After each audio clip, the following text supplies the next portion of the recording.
ሰላም ጤና ይስጥልን ውድ የሚዲያችን አድማጭ ተከታታዮቻችን እንደተለመደው ወቅታዊና መደመጥ ያለባቸው አጫጭርና ወቅታዊ መረጃዎችን ይዘን ቀርበናል። ለቻናላችን አዲስ የሆናችሁ ቻናሉን ሰብስክራይብ፣ ቪዲዮቻችንን ላይክ፣ ሼር በማድረግ ቤተሰብ እንድትሆኑ በአክብሮት እየጠየቅን ወደ መረጃዎቻችን እናልፋለን። እስከ ዝግጅታችን ፍጻሜ ድረስ አብራችሁን ሆኖ በዘመቻ አንድነት 13ኛ ቀኑን በያዘው ዘመቻ አንድነት የአማራ ፋኖ በጎጃም በተለያዩ ግንባሮች ድልን ተቀዳጅተዋል። በዚህም በአማራ ፋኖ በጎጃም ሁለተኛ ተፈራ ዳምጤ ክፍለ ጦር ዮሐንስ አለማየሁ ብርጌድ ሰርጎ ገብ ቦምበኛ በማስገባት ጎንጂ ከተማ ላይ መሽጎ ከነበረው ጠላት መካከል 6 የሞተ ሲሆን 8 ቁስለኛ በማድረግ የተሳካ ኦፕሬሽንም ሰርተዋል። እንዲሁም በአማራ ፋኖ በጎጃም ሳሙኤል አወቀ 9ኛ ክፍለ ጦር አረንዛው ጎንቻ ብርጌድ ባደረገው ማጥቃት በወራሪው ኃይል ላይ ሰዋዊና ቁሳዊ ኪሳራ አድርሷል። በዚህም 17 የወራሪው ኃይል ሲሞት 9 ደግሞ ቁስለኛ በማድረግ የ71ኛ ክፍለ ጦር አመራሮችና አባላትን በማጥቃት ታሪክም ሰርተዋል። እንዲሁም 3ኛ ጎጃም አገው ምድር ክፍለ ጦር አቢ ጉበኛ ብርጌድ ዱርበቴ ከተማ ላይ ባደረገው ድንገተኛ ማጥቃት ስብሰባ ለመሰብሰብ ሲንደፋደፉ የነበረውን የወራሪው አመራር በዘሪሁን 13 የተበተነ ሲሆን ከነበሩት አመራሮች መካከል 2 አጃቢዎች ቁስለኛም ሆነዋል። በአማራ ፋኖ በጎጃም በሚገኙ ሁሉም አካባቢዎች ዘመቻ አንድነት ተጠናክሮ የቀጠለ ሲሆን ወራሪው ኃይል የመሞት የመበተንና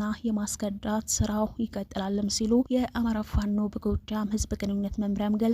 በሌላ መረጃችንም የአማራ ፋኖ ጎንደር ጠቅላይ ግዛት እዝ የተሳካ ኦፕሬሽን መፈጸሙን ማስታወቀ። የከተማ ሰርጂካል ኦፕሬሽን ጠበብቶች በትናንትናው ምሽትም 2 ሰዓት ደብረታቦር ከተማ ሰርገው በመግባትም 2 የዞን ከፍተኛ አመራሮች ላይ እርምጃ መውሰዳቸውንም ገልጸዋል። በተወሰደው ኦፕሬሽን ድንጋጤ ውስጥ የገባው የብልጽግና መዋቅር ቀጠናው ላይ ያለውን የሰራዊቱን ከፍተኛ መስመራዊ መኮንን በሄሊኮፕተር ለውይይት መውሰዱ ተገልጿል። በደብረታቦር ከተማ በቅርበት ቴዎድሮስ ክፍለ ከተማ ላይ ተመሳሳይ ኦፕሬሽን መፈጸሙ የሚታወስ ነው። ይህ በእንዲህ እንዳለ በሌላ በኩልም በደቡብ ወሎ ዞን ጃማ ወረዳ ውስጥ ጠላትም ክፉኛ ተደቁሷል። በትላንትናው ዕለትም በዘመቻ አንድነት በምዕራብ ወሎ ክፍል ጃማ ወረዳ ውስጥ ከወራይሉ ወረዳ ድንበር አጠገብ አስደማሚ ጀብድም ተፈጽመዋል። ቀይ አፈር ከሚባለው ቀጠና በሌሊት ተነስተው ለግዳጅ ዋሲል ብርጌድ ኃይል ወዳለበት ቦረን ቀጠና የገቡት የሰላም አስከባሪ አባላት ለወሬ ነጋሪ ባልቀረበት አግባብ ከአፈር በታችም ተደርገዋል። በፋኖ እንድሪስ ሲማም የሚመራው የዋሲ ብርጌድ ፋኖ የጠላትን እንቅስቃሴ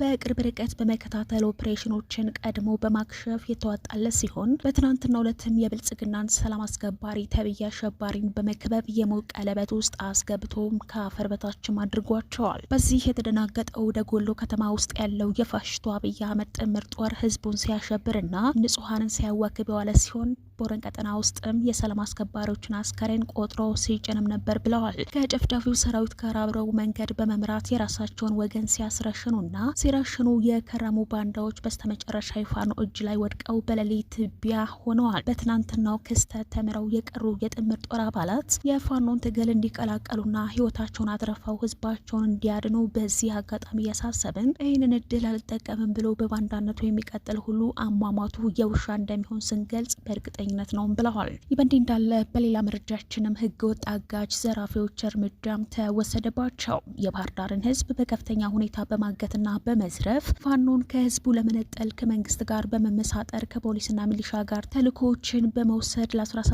ጊዜ ዘርፊያና እገታ ሲፈጽሙ የቆዩ ሲሆን በፋኖ ስም ህዝባችን ሲያሰቃዩ የነበሩ 5ቱ እኔው አራጋው፣ ቆያቸው አምኜ፣ ቻሊ በሬ፣ ይበልጣል ጌትነት፣ አይንግዳ አያሌው የተባሉ ግለሰቦችን የአማራ ፋኖ በጎጃም 1ኛ ክፍለ ጦር ባህር ዳር ብርጌድ ፋኖ የህዝብ ልጅ መሆኑን ተገንዝበን የህዝባችንን እንግልት ያሳሰበው በከፍተኛ ሁኔታ የመርጃ ስራዎችን አስርገን በማስገባት 5 ሆነው ተደራጅተው ሲዘርፉ የነበሩትን የባህር ዳር ብርጌድ ወታደራዊ አዛዥና በላይ ዘለቀ ሻለቃ በቁጥጥር ስር በማዋል እጅ ከፈንጅ በመያዝ በትላንትናው ዕለትም እስከ ወዲያኛው ተሸኝተዋል። አንደኛ የጣውላ ቤት ባለሙያ 700 ሺህ ብር ጠይቆ በድርድር ላይ ያለ 100 ሺህ ብር በእጁ የተያዘው ለባለቤቱ እንዲመልስ ተደርጓል። ከዚህ ድርጊታቸው የማይቆጠቡ ከሆነ በቀጣይ ዘራፊና አጋች ላይ በተጠና መንገድ እርምጃችን ተጠናክሮ የሚቀጥል መሆኑን እንገልጻለንም ሲል የአማራ ፋኖ በጎጃም 1ኛ ክፍለ ጦር የባህር ዳር ብርጌድ ህዝብ ግንኙነት ኃላፊ ፋኖ ሀብታሙ ይሱፍም ገልጿል። መረጃችንን የቀጠለ ሲሆን በሌላ በኩልም አባ ኮስተር ብርጌድ እነማይ ወረዳ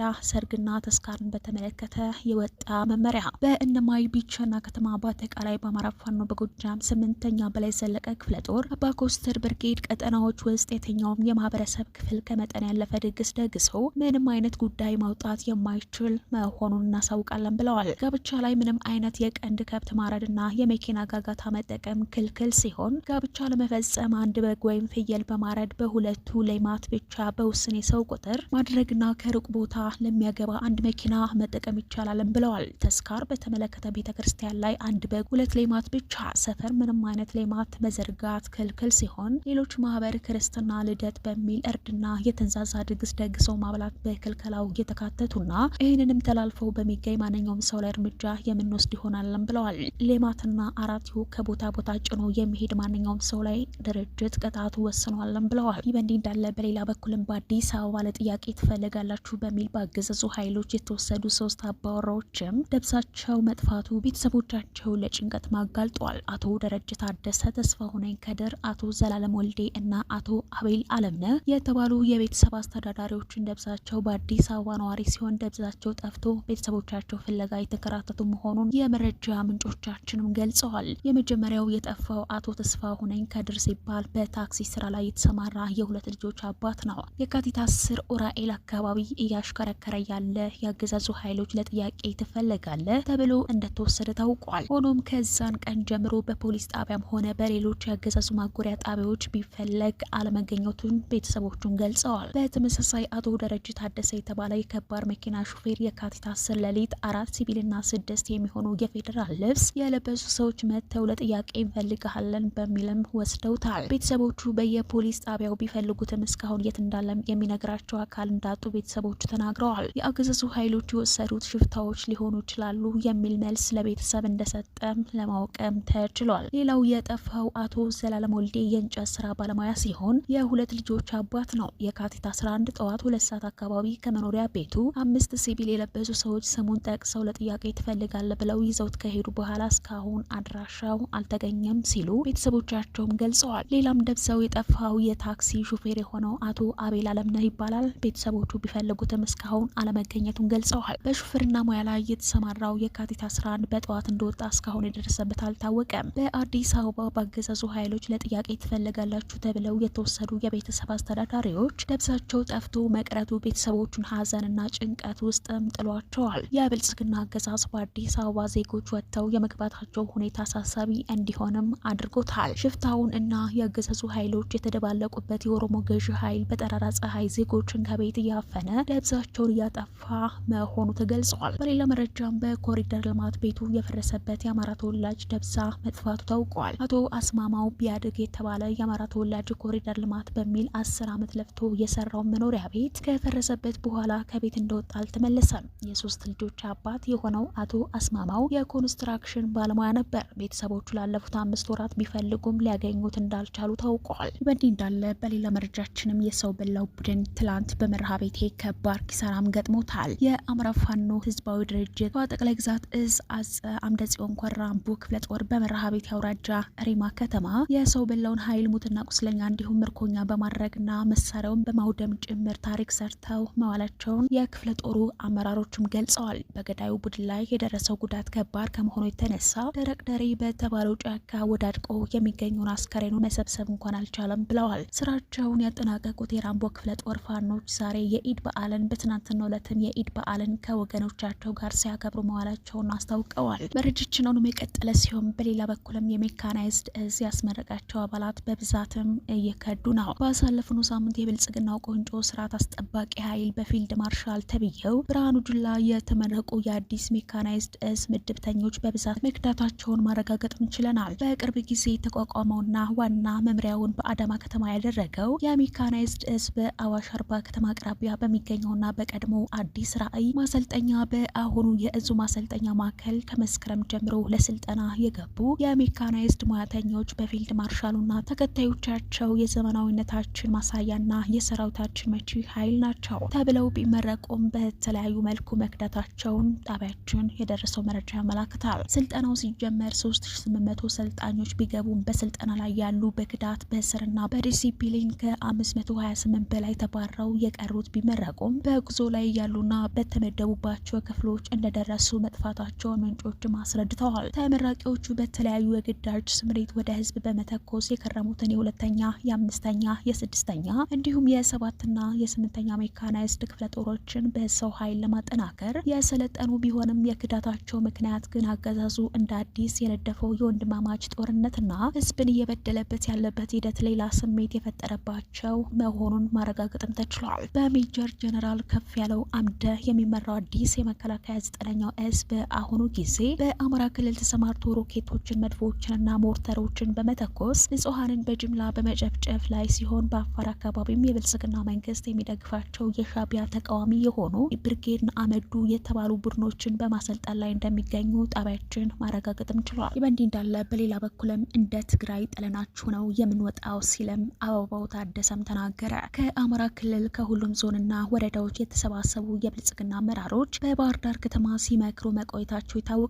ስብሰባውን የመሩት አቶ አረጋ ከበደ፣ ጀነራል አበባው ታደሰና ጀነራል መሐመድ ተሰማ ሲሆኑ አበባው ታደሰ መከላከያ ሰራዊቱን ያስጨረሰው የወረዳው እና የዞኑ አመራር ለፋኖ መረጃ እያቀበለ ነው። በጋራ እቅድ አውጥተን ስንንቀሳቀስ ሰራዊታችን መንገድ ላይ የሚመታው እናንተ በምትሰጡት አቅጣጫ ነው። ከዚህ በኋላ ግን አመራሩን አንታገስም። ይህንን በሚያደርጉ አመራሮች ላይ ቀጥታ ወታደራዊ እርምጃ እንወስዳለን ሲሉ ማስፈራሪያ አዘል ማሳሰቢያም ሰጥተዋል። መሐመድ ተሰማ በበኩላቸው የሽንፈታችን ምክንያት እናንተ ናችሁ፣ የመጨረሻ እድል ነው የሰጠናችሁ ሲልም አክለዋል። የወረዳው አመራሮች ወደ የመጡበት ሲመለሱ የዞንና የክልሉ አመራሮች በጋራ ባደረጉ ስብሰባ እነዚህ ሁለቱ የጦር ጀነራሎችና የክልሉ ርዕሰ መስተዳድር አቶ አረጋ ከበደ መርተውታል። ይህ ስብሰባ ደግሞ ቀደም ካለው ጉባኤ የሚለየው ጀነራል አበባው ታደሰ ሰራዊታችን ለእናንተ ስልጣን እስከ መቼ ነው የሚሞተው? አመራሮቹ እስከ መቼ ነው የሚሞተው? አመራሮቹ በጎጥና በሰፈር ተከፋፍላችሁ ስትነታረኩ ሰራዊታችን በየቦታው እያለቀ ነው። በዚህ ከቀጠላችሁ ግን እንደ ትግራይ ጥለናችሁ ነው የምንወጣው። ፋኖች መጥተው ቦታውን ይቆጣጠሩታል። በዚያን ወቅት የት እንደምትገቡ እናያለን በማለትም ሲያስፈራሩም ቆይተዋል። አሁንም አንድ እድል ሰጥተናችኋል። ሁልጊዜ እናንተን ማጀብና መጠበቅ ሰልችቶናል። ዛሬውኑ አጀባውን ብናነሳና ሜዳ ላይ ብንበትናችሁ ፋኖ አንድ ቀን አያሳድራችሁም። ጨው ለራስ ስትል ጣፍጥ ሲሉም በምሬትም ተናግረዋል። አቶ አረጋ ከበደም በበኩላቸው የፖለቲካ እስረኞች ፈተን የተናጠለ የተኩስን አቁምና ውጭ ቀጥለን የአገራዊ ምክክር ኮሚሽን እንጠቀም ሲሉ መፍትሄ ቢሆን ያሉትን ጠቁመዋል። በአማራ ክልል የብልጽግና ቅርንጫፍ ጽህፈት ቤት ኃላፊ አቶ ይርጋ ሲሳይ በበኩሉ መፍትሄ ነፍጥ ካነገበው አካል ጋር በግልጽ መደራደር ነው ማለቱን ማረጋገጥ ሲልም ተሰምቷል። ይህን ስብሰባና ግምገማ ተከትሎ የክልሉ ሰላምና ጸጥታ ቢሮ ኃላፊ አቶ ደሳለኝ ጣሰው፣ የክልሉ ፖሊስ ኮሚሽን ኮሚሽነር ደስዬ ደጀን፣ የክልሉ ሚሊሻ ቢሮ ኃላፊ ጨምሮ ከወንበራቸው